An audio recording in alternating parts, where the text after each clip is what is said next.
오늘 본문의 내용은 사명자에 대한 말씀입니다. 앞전에 있었던 말씀의 배경을 보면 주께서 예루살렘에 입성하시는 중에 바리새인의 지도자의 초대를 받습니다. 근데 이 초대의 의도는 순수한 초대가 아닌 주님을 엮으려고 하는 함정이었다고 말씀을 드렸습니다. 그것은 바리새인들이 수종병자를 데려다 놓았기 때문이지요. 율법에 금지된 유출병자, 수종병자.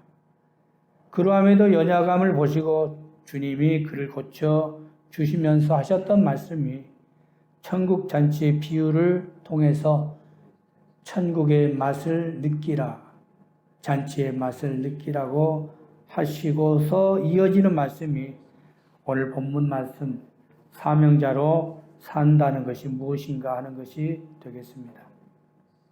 어떤 의미에서 보면 이 말씀은 우리들에게도 정말 중요한 말씀일 것입니다. 제자로 산다는 것, 사명자로 산다는 것이 무엇인가. 그래서 오늘은 제자로 산다는 것에 무엇인가에 대해 생각해 보기 원합니다. 오늘 본문 말씀에 보시면 전체적인 내용을 좀 파악해 보죠. 전체적인 핵심은 내 제자와 무리라고 하는 단어로 분리되면서 25절 말씀에 보시면 수많은 무리가 함께 갈새 예수께서 돌이키사 이르 말씀하셨다고 하십니다. 수많은 무리라고 하는 것을 통해서 수많은 무리들이 다 주님을 쫓지만은 그들을 향하여 하시는 말씀이 뭡니까? 26절 보십시오. 수많은 무리라 할지라도 그들은 내 제자가 되지 못한다는 말씀을 3번 강조하고 있습니다. 27절에도 보십시오. 내 제자가 되리 못하리라. 또 33절의 말씀 보십시오. 내 제자가 되지 못하리라.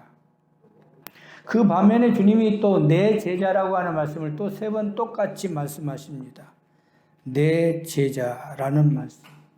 내 제자. 내 제자라고 하는 말씀.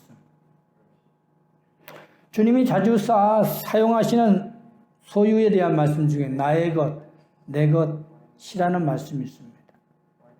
주님은 자신의 제자라고 말씀하셨다면 주님의 제자와 제자가 되지 못하는 것에 그것이 무엇인가? 우리는 과연 주님의 제자인가 아니면 제자가 되지 못한 자의 무리인가를 한번 생각하면서 이 말씀 전체를 귀담아 들어야 할 줄 압니다. 먼저 우리가 주님의 제자는 누구이고 또 제자가 될 수 없는 자가 누구인가부터 한번 살펴봅시다. 주님의 제자가 되기 위한 조건을 보면 첫 번째 이렇게 말씀합니다. 다 같이 따라서 할까요? 주님을 사랑하지 않으면 주님의 제자가 될 수 없습니다. 25절, 26절에 이렇게 말하죠. 많은 무리들이 주님을 따르고 주님을 쫓았지만 그들을 향하여 자기 부모나 처자나 형제나 자매나 더욱이 자기 목숨까지도 미워하지 아니하면 능히 내 제자가 되지 못한다는 말씀을 하십니다. 아무리 많은 사람들이 주님을 따라도 주님을 사랑하지 않으면 제자가 될 수 없다는 거죠. 이 세상에 살면서 부모, 처자, 형제, 자매, 자기 목숨 귀하지 않는 분이 누가 있겠습니까? 이 말은 부모나 처자나 형제나 자매나 자기 목숨을 버리라고 하는 것이 아닙니다. 이것도 귀중하지만 이거보다 더 귀중한 중심을 어디에 두었느냐. 그래서 미워했다고 하는 단어, 미워한다는 단어를 말씀하고 있지요. 이 미워한다는 단어는 어떤 의미에서 보면 사랑이라고 하는 단어보다 더 역설적인, 더 강조하는 단어일 수 있습니다. 물은 내게 오는 자는 자기 부모나 처자나 형제나 자매를 미워해야 하고 심지어는 자신의 목숨까지도 미워해야 한다는 말씀을 볼 때에 주님이 말씀하시고자 하는 핵심은 무엇인가요? 가끔 드라마나 영화에서 러브 스토리를 보게 되면 결말을 꼭 그렇게 끝을 맺더군요. 사랑 때문에 부모도 버리고 형제도 버리고 결국은 사랑하는 여인의 품에 갈 때 해피엔딩으로 끝납니다. 그렇다면 부모가 싫어서인가요? 형제가 싫어서인가요? 아니죠. 부모와 형제도 중요하지만 사랑하는 그 여인이 그 품이 더 귀하기에 결국은 처자와 나를 사랑하느냐. 이것들보다 더 나를 사랑하느냐. 베드로에게 사명을 주실 때도 베드로에게 요한복음 21장에 이렇게 말합니다. 요한의 아들 시몬아, 네가 이 사람들보다 더 나를 사랑하느냐고 질문하지요. 그렇습니다. 오늘 주님께서 말씀하신 자기 목숨까지도 형제나 자매나 부모나 처자를 미워하지 아니하면 이라고 하는 것을 통해서 주님의 제자가 되는 것은 이토록 주님을 더 강렬하게 사랑하는 그 마음이 있어야만이 주님의 제자가 된다고 한다는 것입니다. 그 신앙의 선배 아브라함도 보십시오. 그가 백세에 낳은 독자 이삭까지도 번제로 드리려 하는 것을 보고 하나님이 감복하셨듯이 우리가 정말 주님을 사랑합니까? 정말 주님을 우리가 사랑합니까? 그 사랑을 재확인하는 여러분 되시기를 주님의 이름으로 축원합니다. 두 번째, 주님의 제자가 되려면 자기 십자가를 지고 주를 쫓아야 한다고 말씀합니다. 27절 말씀, 누구든지 자기 십자가를 지고 나를 따르지 않는 자도 능히 내 제자가 되지 못하리라. 여러분, 자기 십자가가 무엇이기에 주님은 자기 십자가라는 말씀을 사용하셨을까요? 그것도 주님이 강조하시면서 자기 십자가에 대한 말씀을 하셨습니다.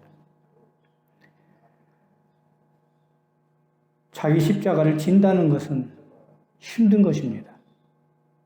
십자가를 지고 가는 것은 마치 주님이 십자가를 지는 모습을 연상하고 있지요.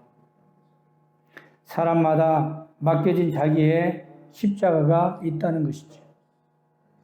그러나 그 십자가를 주님은 강조하고 있습니다. 그렇다면 이 자기 십자가라고 하는 것은 무엇을 말씀하는 것일까요? 바로 그것은 주님이 맡겨진 사명을 의미하셨습니다. 성도마다 하나님이 맡겨진 사명들이 있습니다. 어떤 이는 목회라고 하는 사명이 있고, 어떤 이는 가정이라고 하는 사명이 있고, 또 어떤 이는 사역이라고 하는 사명도 있을 것입니다. 그런데 여기에 보면 주님을 따르는 이 무리들을 보면 내 제자와 다른 점이 뭐냐면 이들은 전혀 그 사명에 저촉감을 받지 않습니다.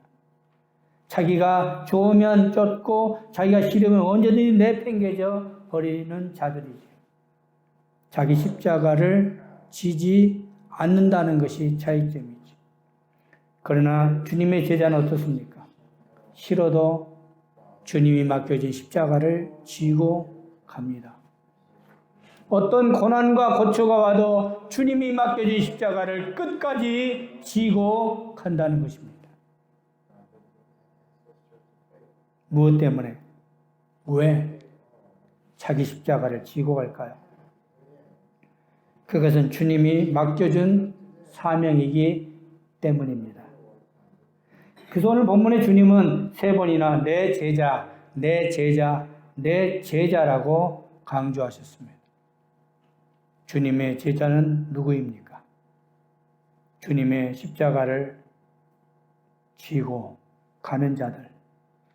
바로 그 십자가는 주님이 지신 십자가요. 바로 그 십자가는 나의 사명이라는 것을 깨닫고 지고 가는 자만이 주님의 제자라는 것을 다시 한번 명심하기를 주님의 이름으로 기도합니다. 세 번째, 주님의 제자가 되려면 그 어떤 손해가 와도 감당할 수 있는 자가 주님의 제자라고 말씀합니다. 28절에서 33절 말씀에 주님이 제자 되어야 말씀하시면서 갑자기 두 가지 산술 계산을 내놓으십니다. 그걸 보면 망대 건설과 전쟁에 있어 승패의 승산에 대한 이야기를 하시죠. 말씀을 봅시다. 이렇게 말합니다. 이 사람이 공사를 시작하여 능히 이루지 못하리라 하리라. 또 어떤 임금이 다른 임금과 싸우러 갈 때 먼저 앉아 1만 명으로서 2만 명을 거느리고 오는 자를 대적할 수 있을까 헤아리지 않겠느냐라고 말하죠. 망대 건설을 할 때 공사비가 없다면 착공할 수도 없어요. 돈도 없는데 어떻게 공사합니까? 계산을 하고 난 뒤에 공사를 하지 않겠느냐. 또 전쟁 나가는 임금도 자기 병력의 숫자 그리고 군사력을 다 계산해보고 상대방에게 이길 수 있는지 이길 수 없는지를 승산 계산한 뒤에 그리고 전쟁하지 않겠느냐. 하물며라고 말씀합니다. 하물며 이와 같이. 그래서 33절 말씀에 이 두 가지에 대한 예를 말씀하시면서 갑자기 다른 방향에서 말씀을 하고 있어요. 이와 같이 너희 중에 누구든지 자기의 모든 소유를 버리지 아니하면 능히 내 제자가 되지 못하리라. 앞에 말씀 두 가지 비유와 이와 같이라고 하는 말씀이 전혀 이해되지 않는 상반된 말씀으로 갑자기 결론을 냈습니다. 그렇다면 앞에 두 가지 이야기는 뭘까요? 계산해봐라. 야, 계산이 돼야 하지 않느냐? 그런데 너희 중에 누구든지 자기의 모든 소유를 버리지 아니하면 능히 내 제자가 되지 못하리라. 앞에 두 비유와 뒤에 있는 결론의 말씀과 뭔가 가운데 뭔가 무엇인가가 빠졌어요. 앞뒤 말씀을 아무리 넣으시고 봐도 아무리 이 말씀을 보아도 앞뒤 말씀이 맞지 않아요. 그렇다면 이 말씀의 의미가 무엇이겠습니까? 이와 같이 접속사를 통하여 소유를 버리지 아니하면 능히 내 제자가 되지 못하리라는 이 말씀 속에서 주님이 하시고자 하는 것은 어떤 손해가 와도 감당해야 하는 것이 제자라는 거예요. 그리고 무리들을 계산해 봅시다. 무리들은요, 타산이 맞아야 주님을 따릅니다. 조그만 손해가 오면 주님을 따르다가도 내팽개쳐 도망가 버리죠. 그러나 제자들은 어떻습니까? 계산하잖아요. 여러분, 하나님의 백성들이 하나님 일 하다 보면 계산이 안 맞을 때가 있어요. 계산이 안 되는데 되는 거예요. 신기하지 않아요? 안 되는데 된다는 거예요. 어떻게 300명을 가지고 전쟁에 나가라 하겠습니까? 이건 지는 거 아니에요. 성경에 보십시오. 타산이 맞지 않는 것들이 너무나 많아요. 그런데 역사가 일어난다는 이야기예요. 계산해보아라. 무리들은 계산하고 그들이 행동하지만 너희들은 그렇지 않는다는 거예요. 그래서 히브리서 11장에 믿음의 사람들을 향해서 사도 바울이 붙여준 별명이 뭡니까? 이들은 세상에 감당치 못한 자라고 말씀했습니다. 우리들이 누굽니까? 우리들은 세상이 감당치 못한 자인 줄 믿습니다. 세상으로 계산이 되지 않는 거예요. 세상 논리에 맞지 않는 거예요. 하나님의 역사가 바로 이렇다는 것을 보여주면서 주님이 하신 말씀이 제자가 되지 못하리라고 했습니다. 세상 방법, 세상 계산해서 나가는 것은 제자가 아니라는 거예요. 그러면서 하시는 말씀이 소금에 대한 이야기를 34절에서 하시고 말씀의 결론을 맺습니다. 그렇다면 무엇을 얘기하는 말씀일까요? 이것은 구원이 이와 같다는 것을 말씀하고 있는 것이죠. 구원이라고 하는 것은 하나님이 주신 선물, 이것을 많은 사람들이 값으로 계산할 수가 없습니다. 우리가 구원받아 하나님의 자녀가 되었다는 것을 어찌 값으로 계산할 수 있겠습니까? 전쟁에 승리할 수 있는 것도 하나님의 은혜요. 망대에 세워가는 것도 하나님의 은혜가 있어야만이 역사하듯이 하나님의 제자는 바로 하나님의 은혜의 역사가 있어야 한다고 하는 것입니다. 우리가 하나님께 은혜 받는 것은 마치 계산할 수 없는 것처럼 하나님의 전적인 은혜는 바로 소금과 같은 비유의 말씀이라는 것이죠. 소금의 가치는 값으로 계산할 수 없습니다. 그러기에 이 소금이라고 하는 것은 얼마나 귀한 보물입니까? 이렇듯 주님을 따르는 주님의 제자들이 꼭 있어야 할 소금이요. 그리고 그것은 바로 법이라고 하는 것을 설명하고 있다는 것이죠. 소금과 같은 가치 있는 자, 바로 그게 제자의 삶이요. 소금과 같이 보배로운 자, 바로 그러한 자가 하나님을 따르는 우리들일 줄 믿습니다. 그래서 주님은 마지막 소금에 대해서 말씀하고 있습니다. 소금 좋은 것이나 소금도 만일 그 맛을 잃으면 무엇으로 짜게 하겠느냐? 제자는 맛을 잃어서는 안 됩니다. 오늘 14장 말씀 속에서 주님이 강조하신 단어가 맛에 대한 이야기를 했습니다. 잔치의 맛을 보라. 잔치의 맛을 느끼라. 하나님의 사람은 잔치의 맛을 느껴야 한다.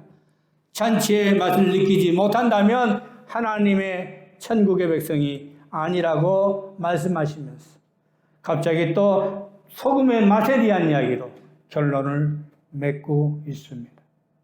믿음 생활을 하면서 정말 우리가 천국의 잔치의 맛을 느끼지 못하고 교회 생활한다면 그 교회 생활 속에서 무엇을 더 바랄 수 있겠습니까?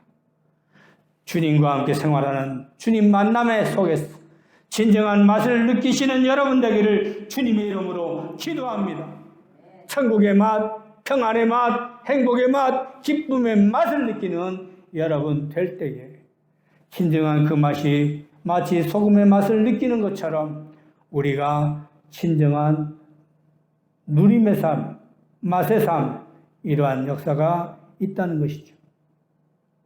그러기에 그런 속에서 부모도 형제도 목숨까지도 버릴 수 있는 거예요. 이 맛을 느꼈기에 다 버릴 수 있는 거예요.